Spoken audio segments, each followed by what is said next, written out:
पे करवाना है, सेहत कार्ड पे या वैसे करवाना है? सेहत कार्ड के दफ्तर से अपना शनाख्ती कार्ड चेक करवाते जाइएगा कि वो एक्सपायर वगैरह ना हो, उसमें कोई मसला ना हो, ठीक है। उनसे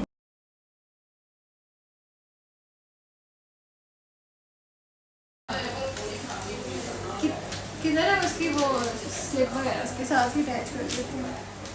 अरे मैंने अभी तो खाने पीने के लिए भेजा इसको। अच्छा, अभी भेजा हुआ है।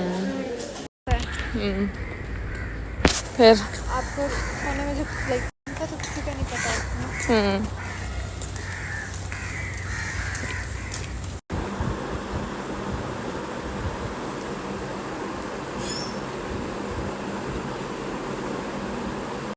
अस्सलाम वालेकुम, क्या हाल चाल है? ठीक है।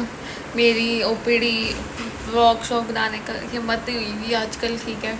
तो मेरा पहला वीक ख़त्म हो गया ओपीडी का, दूसरा वीक चल रहा है और this one is much better than वो वाली पहली वाली से, क्योंकि यहाँ ज़रा सर इनपुट देते हैं, सिखाते हैं, पढ़ाते हैं, उनको शौक़ है पढ़ाने का, तो मज़ा आता है कुछ करने में। पता चलता है कि ये चीज़ देखे हैं इतने सारे हमने। आज जैसे ओटी डे है, लेकिन देखो ओटी भी कुछ था नहीं, इसलिए अब पता नहीं हम जाते हैं ओटी की नहीं। लेकिन हाँ, हमने 2 पेशेंट एडमिट तो किए हैं। एक का हर्निया का रिपेयर कहीं और से उन्होंने कराया हुआ था और वो ख़राब हुआ हुआ था, तो वो शायद खुले दोबारा से। और एक है एनल फिशर, उसकी रिपेयर है, तो देखते हैं कैसा दिन गुजरता है।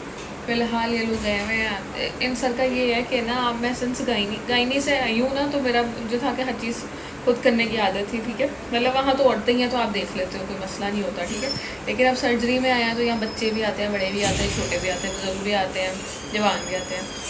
तो थोड़ा सा ये वाले सर थोड़ा सा वो रखते हैं पर्दे का ख्याल ना, ठीक है। तो इट्स लाइक कि लड़कियों को लड़कियाँ एग्ज़ामिन करें, लड़कों को आदमियों को लड़के एग्ज़ामिन करें। तो शुक्र है, मतलब मुझे थोड़ी सी हेजिटेंस होती है करने में, बट हाँ विद टाइम आप यूज़ टू हो जाते हो।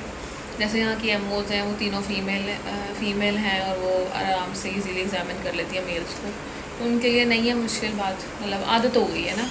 एज ए डॉक्टर तो कोई मसले की बात नहीं है, लेकिन स्टिल थोड़ी सी हेजिटेंस होती है। तो खैर अब सर वही कहाँ गए हुए हैं, एक पेशेंट की यूरिनरी रिटेंशन हो गई थी, तो उसको फोलियोज दिलवाने गए हुए हैं ईआर में। तो मैं बैठी हुई हूँ यहाँ पे, मैंने कह दी कोई मरीज़ ना आए जब तक सर ना आ जाए, और ये सीन है। और सर्जरी मुझे पसंद नहीं आ रही, पता नहीं क्यों, माहौल डिफरेंट है, एमओज़ भी कोई इतनी खास नहीं है। जैसे एज़ कम्पेयर टू गायनी में एमओज़ इतनी कैपेबल थी, मतलब they can manage a lot. यहाँ उनसे सिंपल ओपीडी नहीं हो रही थी। तो हैं ये भी 3-4 साल पुरानी एमओज़, लेकिन बड़ा फ़र्क है।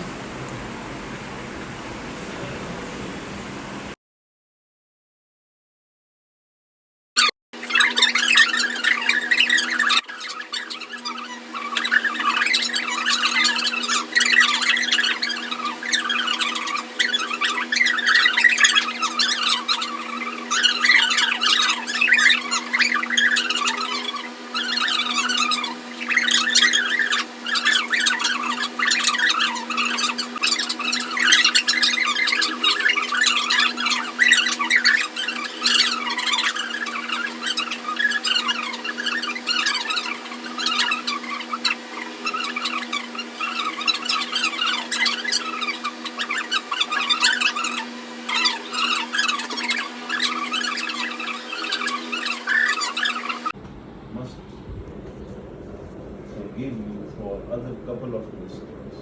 Even on this, अगर मैं एग्जामिनर हूँ, which I will not and will not be, तो मैं इस किस्म के आंसर्स पे DDS के स्टूडेंट्स को 2 गलतियाँ जो है ना स्पेयर करूँ। चलो और बस इन्वेस्टिगेशन में पेशेंट हाँ पहले करवाई थी कि वो उसकी यूरिन एसिड टेस्ट टेस्ट करवाई थी, तो नॉर्मल आए थे।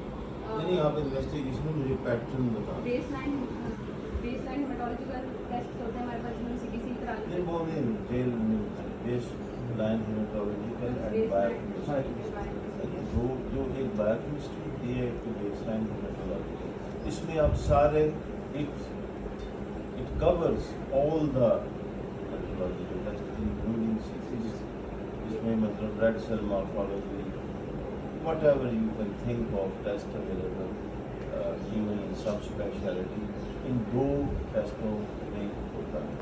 और उसके बाद इमेजिंग में क्या क्या आ जाता है? एक्सरे आ जाता है, अल्ट्रासाउंड आ जाता है, MRI सब होता है। इसमें बस एक्सरे के लिए मतलब मैं ये चाहता हूँ आपने you have done very well so far after long time. I think there was another presentation you did that may be other, तो आप यही फॉलो करें। I don't think anybody is lesser than I, but what I expect that whatever little hard work I embark upon you, you should be able to at least perform like a fluent. It is one